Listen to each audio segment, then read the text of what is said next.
তখন তো সারা দেশ ছিল শেখ মুজিবুর রহমান মুজিবময় দেশ। যেদিকে যাবেন হয় মুজিব না ওনার ফ্যামিলি। মনে হয়েছে ওনারা দেশের মালিক আর আমরা ছিলাম ভাড়াটিয়া। এরকম একটা পরিবেশ তৈরি করা হয়েছিল দেশে। এই শিশু বাচ্চা কে তার এই স্লোগান শিখাইল? সে রাস্তায় গিয়ে স্লোগান দিচ্ছে নারায়ে তাকবীর আল্লাহু আকবার, তারপরে বলতেছে শেখ মুজিব বুড়ার দিন জাতির পিতা ইব্রাহিম। আমি তার বাবারে জিজ্ঞেস করলাম আপনি কি রিহার্সেল দিয়েছিলেন? আল্লাহর কসম আমি তো জানি না যে সেই স্লোগান দেবে। মজার ব্যাপার হলো যেই ক্ষমতায় আসে, আমি সেদিন সংসদে বলেছি, সে এসে নিজেকে ফেরেশতা প্রমাণ করতে চায়, ফেরেশতা দাবি করে, আর বাকি সব অসৎ। কিন্তু এই যখন আবার ক্ষমতা থেকে চলে যায়, সাথে সাথেই দেখা যায় যে সে ছিল দুর্নীতির গোয়ারপুত্র। ক্ষমতায় থাকা অবস্থায় ওদের কোনো দোষ খুঁজে পায় না। একটা কথা আছে না, হায় রে কপাল মন্দ চোখ থাকিতে বন্ধ। এদের কপালে তুই বন্ধ যে এরা চোখ দিয়ে নিজেকে দেখতে পায় না।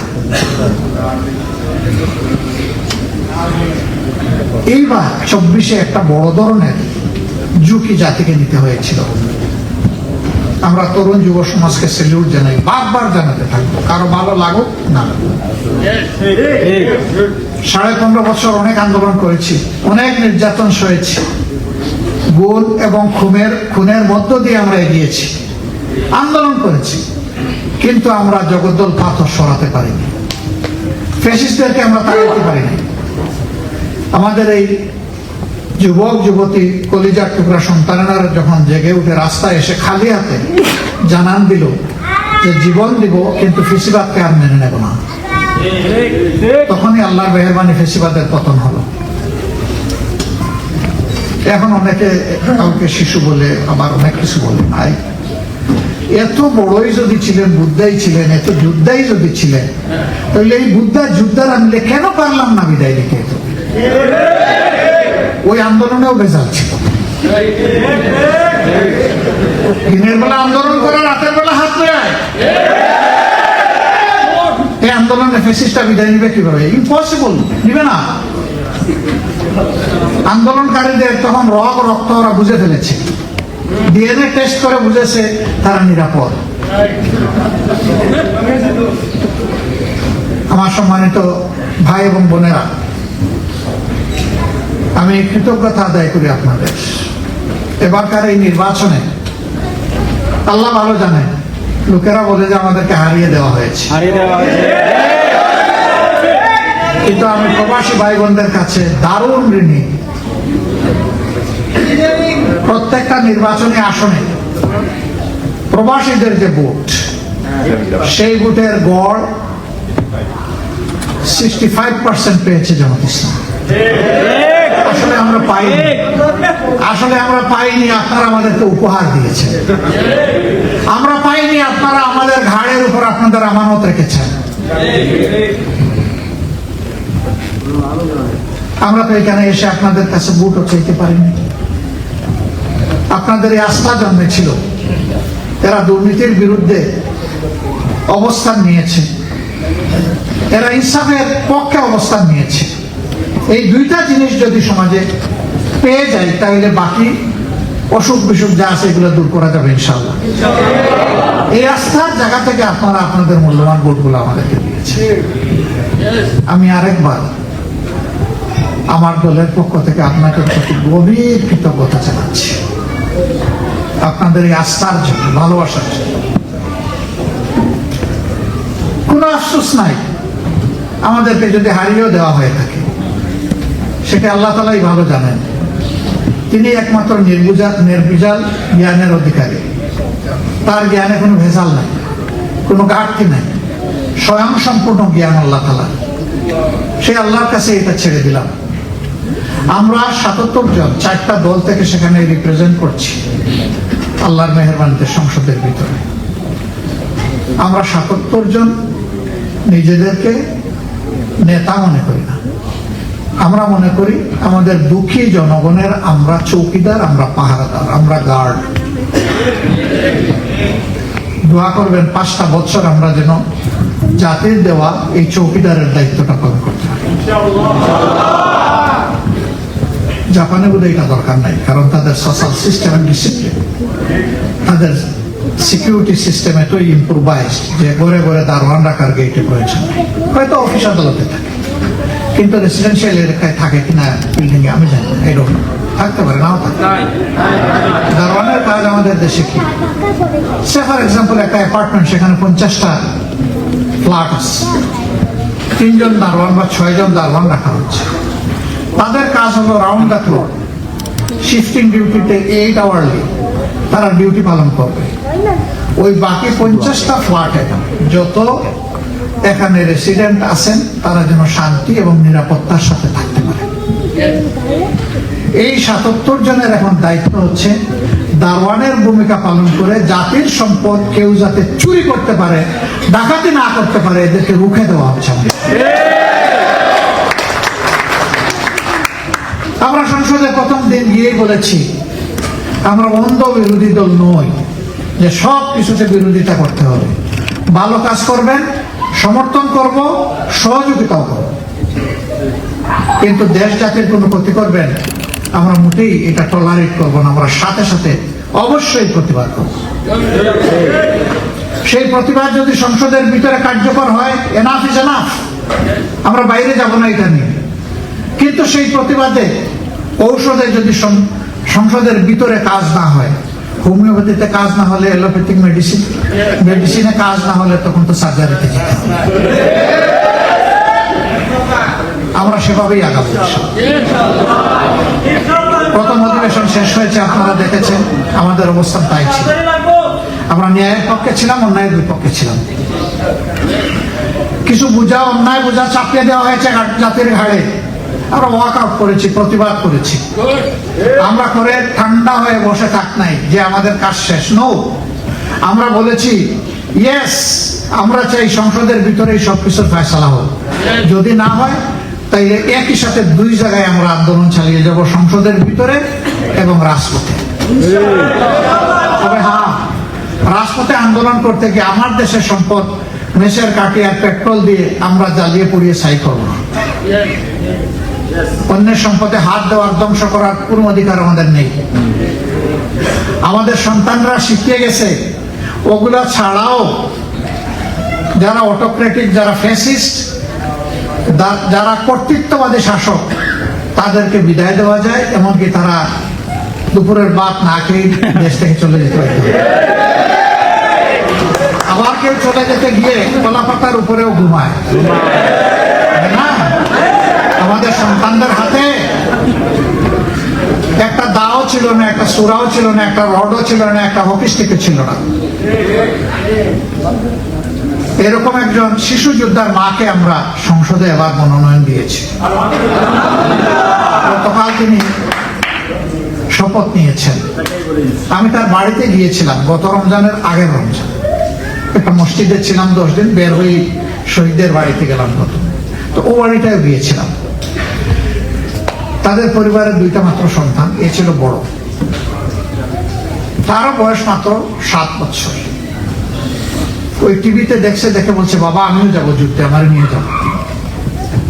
তুমি ছোট, কিসের আমি ছোট, আমি দৌড়াইতে পারি না, আমি তোমার চাইতে ভালো দৌড়াইতে পারবো, আমার নিয়ে যাও, যেতে হবে আমাকে। তার পীড়াপিড়িতে বাবা তাকে রাজপথে নিয়ে গেছে। তখন তো সারা দেশ ছিল শেখ মুজিবুর রহমান মুজিবময় দেশ। যেদিকে যাবেন হয় মুজিব না ওনার ফ্যামিলি। মনে হয়েছে ওনারা দেশের মালিক আর আমরা ছিলাম ভাড়াটিয়া। এরকম একটা পরিবেশ তৈরি করা হয়েছিল দেশে। এই শিশু বাচ্চা কে তার এই স্লোগান শিখাইল? সে রাস্তায় গিয়ে স্লোগান দিচ্ছে নারায়ে তাকবীর আল্লাহু আকবার, তারপরে বলতেছে শেখ মুজিব বুড়ার দিন, জাতির পিতা ইব্রাহিম। আমি তার বাবারে জিজ্ঞেস করলাম আপনি কি রিহার্সেল দিয়েছিলেন? আল্লাহর কসম আমি তো জানি না যে সেই স্লোগান দেন। ওই ছেলেটার নাম ছিল জাবির ইব্রাহিম। এই ছেলের কাছে আমরা ঋণী না? জাতি ঋণী না? একজন মা 10 মাসের সন্তান খুলে নিয়ে রাস্তায় এসেছে, সাংবাদিক বন্ধুটি জিজ্ঞেস করেছে, মা গো, এই সাংঘাতিক কাজটি আপনি করতে গেলেন কেন? তিনি বলছেন, কি করেছি? বলে, অবুঝ 10 মাসের সন্তান বুকে নিয়ে আপনি রাস্তায় কেন আসলেন? বলছে, কি হয়েছে, অসুবিধা কি? মুহুর্মুহু গুলি আর টিয়ার গ্যাসের সেল আসতেছে, কেউ পড়ে শেষ হয়ে যাচ্ছে, কেউ আহত হচ্ছে, রক্তাক্ত রাজপথ, আপনি বলতেছেন কি হয়েছে? এই মা বলতেছেন, বাবা, যদি ওই রকম 10টা ছেলে আমার থাকতো আমি এড়ে নিয়ে আসতাম না, এটি আমার একমাত্র সন্তান। ওই যুদ্ধ করার মতো ছেলে থাকলে আমার আসার দরকার পড়তো না, শান্তি পেতাম, জাতির প্রয়োজনে আমার একটা সন্তান রাস্তায় নেমেছে।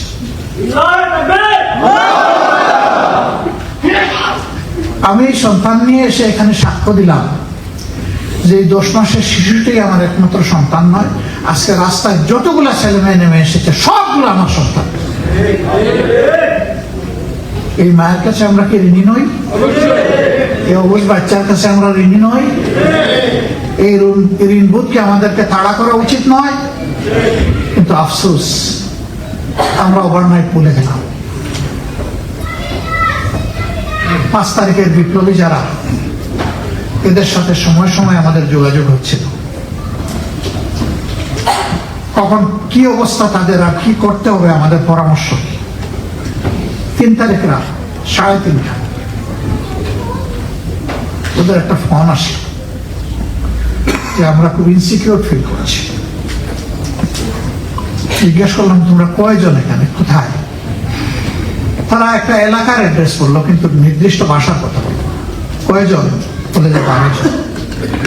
সাংঘাতিক, তোমাদেরকে এই 12 জনকে এক জায়গায় আসতে বলছে কে? কে আমাদেরকে আশ্রয় দেবে?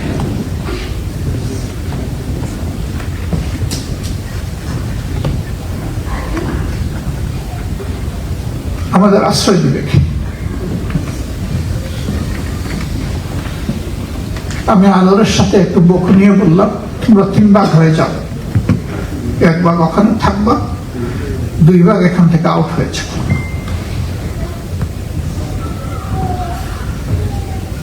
উইদিন হাফ অ্যান আওয়ার তোমাদের কাছে যানবাহন পৌঁছবে, আল্লাহর পর ভরসা করে উঠে যাবা। তোমাদেরকে আল্লাহ তাআলার হাওয়ালা করলাম। এইটাই ছিল তখনকার পরিবেশ। আমার এই ছেলেগুলাকে নিয়ে কেউ যদি উপহাস করে, তুচ্ছ তাচ্ছিল্য করে, এইটা সেটা শিশু মিশু বলে, আমি নিশ্চিত আমার আল্লাহ এদেরকে ক্ষমা করবেন না। সম্মানিত ভাই বোনেরা, বিশাল রক্তের নদী পাড়ি দিয়ে আমরা এসেছি। আমরা আশা করেছিলাম আমাদের শিক্ষা হবে, শুধু জামাতে ইসলামী না, হ্যাঁ, দল হিসাবে সবচেয়ে বেশি কোয়ালিটেটিভলি ক্ষতিগ্রস্ত হয়েছে জামাত। কোন দলের শীর্ষ 1 থেকে 11 জন নেতাকে খুন করা হয়নি। 5 জনকে দেওয়া হয়েছে ফাঁসি, 6 জনকে মৃত্যুর দিকে ঠেলে দেওয়া হয়েছে জেলের ভিতরে। আল্লামা দিলওয়ার হোসেন সাঈদী সহ। এমন আরেকটি দল নাই, ফ্যাসিস্ট আওয়ামী লীগ, যাদের নির্বাচন কমিশনের নিবন্ধন বাতিল করেছিল। দিস ইজ অনলি পার্টি জামাত ইসলাম। আমাদের প্রতীকটাও কেড়ে নিল। ইনসাফের প্রতীক দাড়ি পাল্লা সহ্য হয় না, বেইনসাফ করা লাগবে, তো এই জন্য কোন দলের প্রতীক থাকতে পারবে না দাড়ি পাল্লা। আর কোন দল এমন খুঁজে পাবেন না যাদের নেতাকর্মীদের বাড়িঘর বুলডোজার দিয়ে ভাঙা হয়েছে। এটা একমাত্র জামাত ইসলাম। অন্য কোন দল পাবেন না এই ফ্যাসিস্ট যে দলটাকে নিষিদ্ধ ঘোষণা করেছে, এটার নামও জামাত ইসলাম। আরেকটি দল এমন পাবেন না যেই দলের কেন্দ্রীয় অফিস থেকে শুরু করে সকল শাখা অফিস 13.5 বছর সিলগালা করে রাখা হয়েছিল। এটাও জামাত ইসলাম। তবে আমরা কখনো এটা দাবি করি না যে জুলাইয়ের এই বিপ্লবের আমরা বড় অংশীদার। আমরা এইটুকু শুধু আল্লাহর শুকরিয়া আদায় করে বলি যে এই বিপ্লবের আমরাও অংশীদার। আমরা ছোট বড় বলতে চাই না। 6 তারিখ থেকে কেউ কেউ শহীদদের ভাগ বাটোয়ারা করা শুরু করে দিলেন। যে আমাদের দলের এত শহীদ, আমাদের দলের এত শহীদ। সে রাত্রেই আমরা বলে দিলাম যে কোনো একজন শহীদকেও কেউ দলীয়ভাবে দাবি করুন, এটা আমাদের পছন্দ নয়। শহীদরা কোনো দলের জন্য জীবন দেয় নাই, জাতির জন্য জীবন দিয়েছে। অতএব এই শহীদরা হচ্ছে জাতির সম্পদ, কোনো দলের নয়। আলহামদুলিল্লাহ, এত দুঃখী একটা দল আমরা অন্য কোনো দিকে না তাকাইয়া শহীদদের বাড়ি করে সবার আগে দৌড়ানো শুরু করেছি। তাদের মা বাপকে সান্ত্বনা দেওয়া, তাদের পাশে দাঁড়ানো এবং আমাদের সামর্থ্য অনুযায়ী তাদের দিকে যতটুকু পারি আমরা এখানে কোনো দলও দেখি নাই, কোনো ধর্মও দেখি নাই। আমরা দেখেছি তারা আমাদের গর্বিত শহীদ। আমাদের জানা মতো অন্য কোনো দলে কাজ করে নাই। এরপরে আমরা মনোযোগ দিয়েছি আমাদের আহতদের প্রতি, পঙ্গুদের প্রতি, কিন্তু এই সংখ্যা 34,000-এর ঊর্ধ্বে। আমরা পারি নাই। আমাদের মন চেয়েছে, আমরা যা তাদের হাতে তুলে দিয়েছি চিকিৎসার জন্য, এটা খুবই অপ্রতুল। আল্লাহ জানেন ভালো, আরো তৌফিক থাকলে আমরা হাত খোলা করে আরো দিতাম। আমরা অতটা পারি, কত 10, 20, 50,000, সর্বোচ্চ একজনকে 8 লাখ দিচ্ছি, এর বেশি পারি নাই। আল্লাহ আমাদেরকে ক্ষমা করুন, আমরা তাদের কাছে বলি। এরপরে আমরা চিন্তা করলাম মুক্তিযুদ্ধে কতজন শহীদ, এইটা নিয়ে এখনো বিতর্ক চলতেছে বাংলাদেশে। 24-এর এই কপালটা না হোক, এই জন্য আমরা শহীদদের প্রোফাইল তৈরি শুরু করলাম। এটা সরকারের কাজ। ইন্টারিম গভর্নমেন্টকে বললাম, তারা করবে না। আল্লাহর উপর ভরসা করে আমরা হাত দিলাম। এ পর্যন্ত 12 ভলিউমের শহীদ স্মরণিকা আমরা তৈরি করেছি আলহামদুলিল্লাহ, এবং এই প্রক্রিয়া চলমান আছে। এটাকে বাংলা, ইংলিশ এবং আরবিতে আলহামদুলিল্লাহ প্রেজেন্ট করা হয়েছে। আমাদের ওয়েবসাইটে এটা অ্যাভেলেবল, যে কেউ দেখতে পারবেন। এখন এটা বিশ্ববাসীর সম্পদ আলহামদুলিল্লাহ, এটা আর হারিয়ে যাবে না ইনশাআল্লাহ। আমাদের অনেক দলই প্রথম থেকে নির্বাচনের দাবি তুলেছেন। আমরা বলেছিলাম দেশটা আগে সেটেল হোক, তারপরে নির্বাচন। আপনারা অবাক হবেন যে পুলিশ আমাদের উপরে এত অত্যাচার করেছে। 6 তারিখ থেকে সেই পুলিশকে আমরা আশ্বস্ত করতে শুরু করলাম। তারা তো থানা ছেড়ে পালিয়ে গেছে, অস্ত্র শস্ত্র ফেলেই চলে গেছে। অনেক থানা মানুষ কুবের মুখে উড়ে দিচ্ছে। এই অবস্থায় দেশ চলবে। কিছু কিছু দেশ দুনিয়া আছে যাদের কোনো নিজস্ব সেনাবাহিনী নাই, কিন্তু একটা দেশ দুনিয়া এমন নাই যাদের কোনো পুলিশ বাহিনী নাই। একটা দেশ চালাতে গেলে পুলিশ লাগবে। যে পুলিশ আমাদেরকে খুন করলো, আমাদের ছেলেদেরকে গুম করলো, তাদেরকে পঙ্গু করলো, আমরা সেই পুলিশের পাশেই প্রথমে দাঁড়াবো। ঊর্ধ্বতন তাদের যারা কর্মকর্তা ছিল বসলাম, কথা বললাম। কারণ হলো কোথায় বসবো, আমাদের লোকদের তো বসার কোনো পরিবেশ নেই। টানা পুড়াই দিছে, ফার্নিচার নাই, লজিস্টিক্স নাই, আমরা কিভাবে কাজ করব? আমরা একটা সীমিত সংগঠন, আমরা বললাম আমরা দেব। আপনাদের মিনিমাম ফাংশনিং হওয়ার জন্য যা দরকার আমরা দেব। তাই দিয়ে তাদেরকে শুরু করলাম। এরপরে আমরা ঘোষণা করলাম যে আমরা কারো উপর থেকে প্রতিশোধ নেব না। প্রতিশোধের রাজনীতিতে আমরা বিশ্বাস করি না। তবে যারা অপরাধ করেছেন তাদের বিচার হবে। সংসদের শেষ বক্তব্য আপনারা দেখেছেন, আমি বলেছি অবশ্যই বিচার হতে হবে ইনশাআল্লাহ, এবং এই বিচার মিনিমাম শহীদ শরীফ ওসমান হাদি পর্যন্ত আসতে হবে। সে কথা ওখানে জোরে সুরে বলেছে। এটা শুধু কথার কথা না, এটা আদায় করেও ছাড়বো ইনশাআল্লাহ। যদি বিচারহীনতা প্রতিষ্ঠিত হয়ে যায়, এই দেশ আর মানুষের বসবাসের যোগ্য কোনো দেশ থাকবে না। তবে এটা কি, আমরা বিচারের নামে কারো উপর কোনো অবিচারও চাই না। ন্যায় বিচারে যদি অভিযুক্ত কেউ মুক্তি পেয়ে যায়, পেয়ে যায়। আর শাস্তি যদি তার পাওনা হয়, তাকে পেতে হবে। এটি হচ্ছে আমাদের দাবি। সম্মানিত ভাইয়েরা, আমি আপনাদেরকে অনুরোধ করবো, প্রিয় দেশকে যেভাবে আপনারা ভালোবাসেন, এই ভালোবাসা আরো বাড়াতে হবে ইনশাআল্লাহ। জাপানের মাটিতে আপনারা আছেন, খুবই পরিচ্ছন্ন একটা দেশ। শুধু রাস্তাঘাট আর আঙ্গিনা পরিচ্ছন্ন নয়, ওদের মনটাও পরিচ্ছন্ন। এই দেশকে আপনারা সম্মান করবেন, কারণ তারা তাদের বুকের বিছানায় আপনাদের জন্য জায়গা করে দিয়েছে। আপনি ব্যবসা করুন, আপনি চাকরি করুন, আপনি লেখাপড়া করুন, এই 3 জায়গায় আমরা আছি। আপনি যেটাই করেন না কেন, তারা যদি তাদের বুকটা ওইরকম পেতে না দিত, আমরা কি সুযোগ নিতে পারতাম? তাহলে তাদের যে সোশ্যাল ডিসিপ্লিন যেটা আছে, সামাজিক যে শৃঙ্খলা আছে, এটার আমরা যেন গর্বিত অংশীদার হই। আমাদের কারো কারণে যেন তাদের শৃঙ্খলার সামান্য বিঘ্ন না হয়। তাহলে তারা আমাদের নিয়ে কমফোর্ট জোনে থাকবে, স্বস্তিদায়ক জায়গায় থাকবে। এই জায়গায় আপনারা যারা আছেন, আমাদের ডক্টর সাহেব কারেক্টলি বলেছেন, আমরা রেমিটেন্সের দিকে না তাকাইয়া আমরা আরো একটা জিনিসের দিকে তাকানো দরকার। আমার চাহিদা আপনাদের কাছে 2টা। আমার চাহিদা হচ্ছে রেমিটেন্স আমাদের লাগবে, কিন্তু এটা আমার 1 নম্বর না, এটা 2 নম্বর। 1 নম্বর চাহিদা হচ্ছে আপনারা আমাদেরকে কিছু মেরিট রেমিটেন্স করেন, কিছু ব্রেইন আমাদের দরকার। এখন এই ব্রেইন কারা? আমাদের দেশ থেকে যারা এখানে এসেছেন, লেখাপড়া করেছেন, বিভিন্ন সার্ভিসে আছেন, তাদের মধ্য থেকে কিছু মানুষকে আমরা অবশ্যই চিনি। প্রথমটা হচ্ছে ইন্টেলেকচুয়াল রেমিটেন্স, দ্বিতীয়টা হচ্ছে ফিনান্সিয়াল রেমিটেন্স। দ্বিতীয় আমার কাছে 1 নম্বর। যদি একটা জাতি মরালি এবং ইন্টেলেকচুয়ালি আগাইতে পারে, তার আর রেমিটেন্সের বেশি দরকার পড়বে না ইনশাআল্লাহ। কিন্তু এই জায়গা যদি দুর্বল থাকে, সারা দুনিয়া থেকে ভিক্ষা করে এনেও জাতির পেট পরানো যাবে। আমরা এই জিনিসটাই আপনাদের কাছে চাই। বিশেষ করে লেখাপড়া এবং গবেষণায় যারা আছে, তারা নিজেদেরকে ইনশাআল্লাহ 2টা এক্সিলেন্সি নিয়ে যাবেন দেশে ফিরে, অথবা এখানে থেকেও কন্ট্রিবিউট করবেন এজ ইউ লাইক। একটা হচ্ছে আপনার মোরাল এক্সিলেন্স, আর একটা হচ্ছে আপনার একাডেমিক এক্সিলেন্স। আমাদের এই আশা কি পূরণ হবে ইনশাআল্লাহ?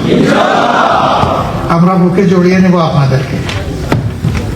আমরা আমাদের বগি আছে, ইঞ্জিনও আছে, কিন্তু ককপিটে বসানোর মতো ক্যাপ্টেন নেই আমাদের ক্যাপ্টেনের অভাব। এই অভাবটা সারা দুনিয়া থেকে ইনশাআল্লাহ আমরা চেয়ে নিব এবং পূরণ করবো ইনশাআল্লাহ। আল্লাহ যার রিজিক দিয়েছেন ভাগ বাটোয়ারা করে খাবো, কোনো অসুবিধা নেই, একসাথে থাকবো। বড় কিছু দিতে পারবো না হয়তো, বা কোনোদিন আল্লাহ সুযোগ দিলে সম্মানটুকু দেওয়ার চেষ্টা করবো। আপনি যেন ওখানে কাজ করে সম্মানিত বোধ করেন। বহু বন্ধু ভাই গিয়েছেন বড় আশা নিয়ে দেশে কাজ করার, একটা শাইনিং ফেস নিয়ে ফেরার সময় একটা ফেড ফেস নিয়ে তিনি ফিরেছেন, মনের যন্ত্রণা নিয়ে, আক্ষেপ নিয়ে। বিমানবন্দরে এসে একটা ফেসবুকে স্ট্যাটাস দিয়ে বলেছেন, বিদায় হে প্রিয় বাংলাদেশ। আমরা ওই বিদায়টা আর শুনতে চাই না, আমরা বারবার শুনতে চাই, ওয়েলকাম মাই ডিয়ার বাংলাদেশ। হে বাংলাদেশ, তোমার পাশে আছি, তোমাকে স্বাগত। আমি জাপানে থাকলেও তোমাকে স্বাগত, আমি যদি দেশের মাটিতে যাই তাও তোমাকে স্বাগত। সম্মানিত ভাই বন্ধুগণ, আমাদের জন্য দোয়া করবেন। আমরা এক অনিঃশ্বাস লড়াই শুরু করেছি। আমরা সংসদের ভিতরেও বলেছি, বাইরেও বলেছি, ভালো কাজের সঙ্গেও মন্দ কাজের বিরুদ্ধে প্রতিরোধ গড়ে তুলবো, দেয়াল গড়ে তুলবো ইনশাআল্লাহ। আমাদের এনসিস্টার যারা ছিলেন, আগে যারা নেতৃত্ব দিয়ে গেছেন, তারা প্রমাণ করেছেন হাসির তক্তায় দাঁড়াইও তারা হাসতে পারে। আমরা তাদের অনুসারী। জীবন একটাই, যদি 10 বার আল্লাহ জীবন দিতেন, জাতির জন্য চেষ্টা করতাম 10 বারই শহীদ হয়ে যায়। যদি আল্লাহ জাতির জন্য শহীদ হিসাবে কবুল করেন, এটি হবে আমার এবং আমার সঙ্গীদের প্রতি আল্লাহ তাআলার সবচেয়ে বড় মেহেরবানি। কারণ এই একদল লোক দুনিয়া ছাড়ার সময় আল্লাহর কাছ থেকে একটা দাওয়াত পাবে, ইয়া আইয়াতুহান নাফসুল মুতমাইন্না ইরজিই ইলা রাব্বিকি রাদিয়াতাম মারদিয়া ফাদখুলি ফি ইবাদি ওয়াদখুলি জান্নাতি। ওরে আমার প্রিয় বান্দা, আসো, তুমি আসো আমার দিকে সন্তুষ্টি নিয়ে, আমি তোমাকে সন্তুষ্টির সাথেই বিদায় দেব। আর দুনিয়া ছাড়ার সময় এই কথাটা আমি তোমার কানে, তোমার হৃদয়ে তুলে দিলাম যে আজকে থেকে তুমি আমার প্রিয় বান্দাদের মধ্যে সামিল হয়ে যাও, আর তুমি সাথে সাথে আমার জান্নাতবাসী হয়ে যাও। এই জগৎকে বলা হয়েছে কালামাইল বাসার, চোখের পাতা বন্ধ করার সময় হচ্ছে এই জগৎ। অনিশেষ জীবন যেটা শুরু হবে, ওই জীবনের সাফল্যই হচ্ছে মূল সাফল্য। এটা আমার শেষ কথা আপনাদের প্রতি। যেখানেই থাকেন প্রিয় মৌলাকে মনে কলিজায় ধারণ করবেন, আল্লাহকে ভয় করবেন, আল্লাহকে ভালোবাসবেন, রাসূল মুহাম্মদ সাল্লাল্লাহু আলাইহি সাল্লামকে ভালোবাসবেন। আপনি দুনিয়াকে ভালো কিছু দিতে পারবেন, ভালো কিছু নিয়ে দুনিয়া থেকে বিদায় নিতে পারবেন ইনশাআল্লাহ। সন্তানগুলোকে সেইভাবে গড়ে তোলার চেষ্টা করবেন। Yes, it is difficult, but not impossible. এটা কঠিন হতে পারে কিন্তু অসম্ভব না। আপনারা ইনশাআল্লাহ পারবেন। আপনাদের জন্য আমাদের দোয়া থাকলো। আমি আমার সঙ্গীর মতোই আরেকবার বলতে চাই, আমরা ফিলিস্তিন হই, আমরা মানুষ। আমরা জাতির জন্য কাজ করতে গিয়ে কোনো ভুল যদি করি, আমাদেরকে ধরবেন, সমালোচনা করবেন, সোজা করে দেবেন। আমাদের মেরুদণ্ড সোজা করে বলবেন যে বাঁকা পথ আপনাদের নয়, আপনাদেরকে চলতে হবে সোজা পথে। We'll remain grateful to you. অন্তর থেকে আমরা আপনাদের কাছে ঋণী থাকবো। আর যদি এইরকম সচেতন লোকদের চক্ষু আমাদের দিকে থাকে, তাহলে আমাদের দ্বারা আল্লাহ চাইলে দেশের জন্য ভালো কিছু হবে ইনশাআল্লাহ। আমাদের অঙ্গীকার স্পষ্ট, একটা দুর্নীতিমুক্ত, একটি সুশাসনযুক্ত মানবিক সমাজ গড়ে না ওঠা পর্যন্ত আমাদের লড়াই ইনশাআল্লাহ চলবে। আমরা থামবো না, থামার কোনো সুযোগ নেই। আল্লাহ তাআলা আমাদের সহায় হন। এসেছেন, কষ্ট করে আমাদের কথাগুলো শুনেছেন। নিজের জন্য যখন দোয়া করবেন, আমাদের জন্য দোয়া করবেন, দেশের জন্য দোয়া করবেন। আমাদের মুসলিম উম্মাহ এখন কষ্টের মধ্যে বিভিন্ন জায়গায় আছে, তাদের জন্য দোয়া করবেন। ইনশাআল্লাহ ভোরের সূর্য উঠবে, রাতের আঁধার দূর হবে ইনশাআল্লাহ।